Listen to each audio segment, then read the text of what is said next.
Pailaw na natin siya agad bago ko siya patayuin mga loves. Ayan, so tatlo yung kulay guys. Ito yung ginagamit pang light if nagka-camping tayo mga loves. Napaka-aesthetic nito mga loves. And ang ganda, meron din siyang sariling flashlight. So off muna natin siya para mapatayo ko siya. Ayan, nilalapitan na agad siya ng mga ano. Ayan, so ganito siya guys. Para siyang, ayan, tripod. Tapos, yan, pwede nyo siyang ipatong sa mga, ganyan lang siya guys. Ayan.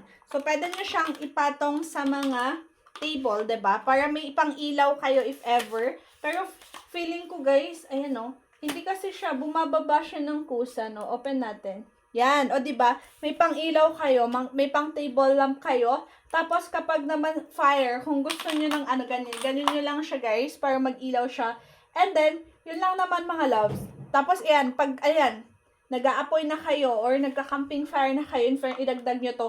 Or, I mean, if gusto nyo ng ganito, guys, na parang fire siya, dyan sa inyong mga tent is, ito marirecommend ko talaga, guys. Tapos, if, ayan, for example, nalilito ako kung saan pipindutin. If ever naman, gusto nyo lumabas, wala kayong pang ilaw, yan, meron din to. O, diba? In fairness, ang ganda nito, isa to sa marirecommend ko, at dahil hindi pa kami magka-camping, at yan, hindi muna namin siya magagamit for camping. Pero pang bahay, magagamit din namin to. Kasi may pang ilaw siya, diba? Or kapag na-brown out kami. In fairness, ito is one, ano to? Wait lang. 20 watts pala to. Tapos, Type-C, charge nyo siya, 8,000 mAh. So, rechargeable to mga loves.